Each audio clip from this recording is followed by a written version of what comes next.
A shocking crime you won't believe, and the truth is even darker than you think. Stay tuned, and don't forget to subscribe for more mind-blowing stories. Let's dive in. Lights, camera, murder. Hollywood is no stranger to scandal. But in the summer of 1987, a crime so chilling, so inexplicable, rocked the city of stars to its core. It was a case that blurred the line between fame and infamy, between glamour and grotesque. This is the story of the murder of the mansion, a tale of betrayal, greed, and a shocking twist that no one saw coming. Tonight, we take you inside the gated walls of the infamous Blackwood Estate, where the glittering facade of Hollywood royalty hid a dark and deadly secret. This is a story you won't forget. Picture this. The sun dips below the Hollywood hills, casting long shadows over Blackwood Estate.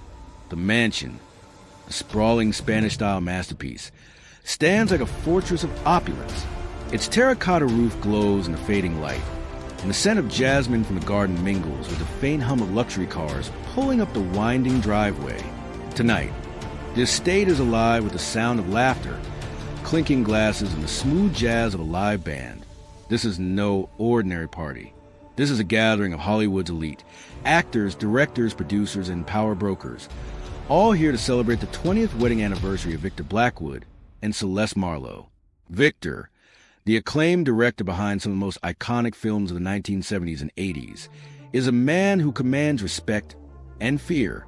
His sharp tongue and ruthless ambition have earned him as many enemies as admirers. Celeste, once the darling of the silver screen, is a vision of grace and beauty, though her career has waned in recent years. Together, they are the epitome of Hollywood royalty. But as the night wears on, cracks begin to show in their glittering facade. Guests whisper about the tension between the couple. Victor, his face flushed with champagne, is seen arguing with Celeste in the corner of the ballroom. Their voices are low but sharp, their body language tense. "This is your fault," Victor hisses, his eyes blazing. "You've ruined everything." Celeste, her face pale, responds with equal venom. "You're the one who's been lying. Victor, don't you dare blame me." The argument ends abruptly when a guest approaches, forcing smiles onto their faces. But the damage is done. The guests exchange knowing glances. The Blackwoods' marriage, it seems, is far from perfect. At 10:30 p.m., Victor storms out of the ballroom, his face a mask of fury. He disappears into the maze of hallways that lead to the private quarters of the mansion. Celeste, visibly shaken, retreats to the master bedroom. The party continues, but the mood has shifted. The laughter feels forced, the music too loud. At 11:37 p.m., the music stops. A scream echoes through the mansion, piercing the night like a knife. Guests rush to the source of the sound, the master bedroom. The door is ajar, and inside, they find a scene of unimaginable horror. Celeste Marlowe lies on the floor, her white gown stained crimson. Her throat has been slit, her eyes wide with terror. The room is in disarray. A lamp overturned, a mirror shattered, and a trail of blood leading to the balcony. Victor Blackwood is nowhere to be found. The police arrive within minutes, their flashing lights casting an eerie glow over the mansion. Detective Linda Hayes, a seasoned investigator with a reputation for solving the most complex cases, takes charge. She surveys the scene with a practiced eye. The bloodstains, the broken glass, the open balcony doors, all tell a story, but one that doesn't quite add up. Where's Victor Blackwood? She asks, her voice calm but firm. No one knows. The guests are questioned, the mansion searched, but Victor has vanished without a trace. His car is still in the garage, his passport in his desk drawer. It's as if he's been swallowed by the night. Detective Hayes knows one thing for certain. This is no ordinary murder. The Blackwood Estate, once a symbol of Hollywood glamour, is now a house of secrets. And those secrets are about to come to light. Victor Blackwood's disappearance sends shockwaves through Hollywood. The media descends on the Blackwood Estate, their cameras trained on the mansion's imposing gates. Headlines scream, "Director vanishes after wife's brutal murder." Detective Linda Hayes is determined to find answers. She begins by retracing Victor's steps on the night of the murder. The security footage from the mansion's cameras provides the first clue. At 10:52 p.m., Victor is seen leaving the ballroom, his face obscured by the brim of his hat. He walks briskly down the hallway, his movements deliberate. But here's where things get strange. The footage shows Victor entering the garage, yet his car is never seen leaving the property. Where did he go? Detective Hayes orders a thorough search of the estate. The garage, the gardens, the pool, nothing is overlooked.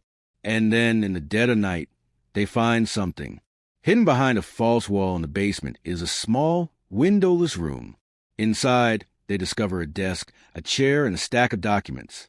But what catches Hayes' attention is the bloodstain on the floor. The blood is fresh, and the room shows signs of struggle. A chair is overturned, and there are scratches on the walls, as if someone had been trying to escape. Was Victor held here? Was he attacked? Or is this evidence of something even more sinister? The documents found in the room provide the next clue. They reveal that Victor had been living a double life. Secret bank accounts, shell companies, and a series of aliases paint a picture of a man with much to hide. But the most damning discovery is a collection of letters, love letters, written to a woman who was not his wife. Her name is Isabella Reyes, a struggling actress Victor had been mentoring. The letters are passionate, obsessive, and hint at a relationship that had turned toxic. Detective Hayes tracks Isabella down to a small apartment in downtown Los Angeles. When questioned, Isabella admits to the affair but denies any involvement in Celeste's murder. Victor was controlling, she says. He wanted to own me, to possess me, but I would never hurt Celeste.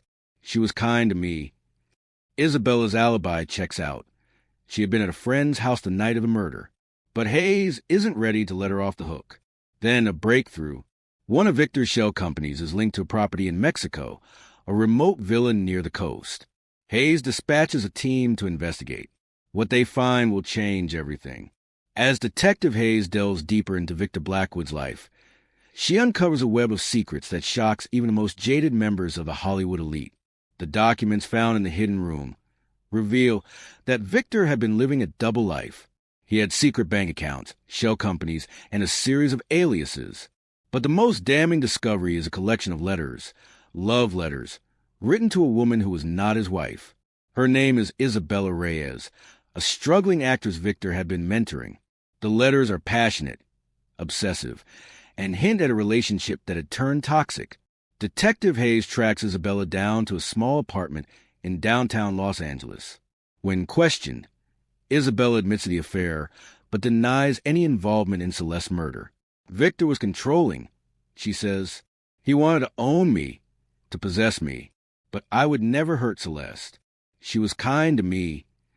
Isabella's alibi checks out. She had been at a friend's house the night of the murder. But Hayes isn't ready to let her off the hook. Then, a breakthrough. One of Victor's shell companies is linked to a property in Mexico, a remote villa near the coast. Hayes dispatches a team to investigate. What they find will change everything. The villa is a fortress. High walls, security cameras, and a gate that requires a code to enter. But when the police finally gain access, they are met with a scene straight out of a nightmare. Inside, they find Victor Blackwood. He is alive, but barely. His face is gaunt, his body frail. He has been living in squalor, surviving on canned food and bottled water. At first, Victor refuses to speak, but under intense questioning, he breaks. I didn't kill her, he says, but I know who did. Victor claims that Celeste had discovered his affair with Isabella and threatened to expose him. In a fit of rage, he had confronted her at the party. But before he could do anything, someone else intervened. A shadowy figure, dressed in black, had entered the bedroom and slit Celeste's throat. Victor, terrified for his life, had fled to the villa, where he had been hiding ever since. But who was the killer? Detective Hayes has her suspicions. And when she confronts Isabella Reyes with Victor's story, the young actress finally cracks. Isabella Reyes had been lying. She hadn't been at a friend's house the night of the murder. She had been at the Blackwood Estate. But she wasn't the killer. The real murderer was someone no one suspected. Victor Blackwood's own brother, Daniel. Daniel, a failed actor with a history of mental illness, had been living in the shadows of his brother's success for years. Consumed by jealousy and rage, he had decided to destroy Victor's life, starting with Celeste. Isabella had known about the plan. She had even helped Daniel gain access to the mansion. But when she realized the extent of his madness, it was too late. Victor, devastated by the betrayal, agreed to testify against his brother. Daniel was arrested, tried, and sentenced to life in prison. But the damage was done. The Blackwood Estate, once a symbol of Hollywood glamour, was sold and eventually demolished. Victor Blackwood disappeared from the public eye, his legacy forever tarnished. And Celeste Marlowe? Her death remains a tragic reminder of the darkness that can lurk behind even the brightest lights. This is the story of the murder of the mansion, a tale of love, betrayal, and a shocking twist that shocked Hollywood to its core. Thank you for listening. If you enjoyed this story, please like, share, and subscribe for more true crime documentaries. Until next time, stay curious and stay safe.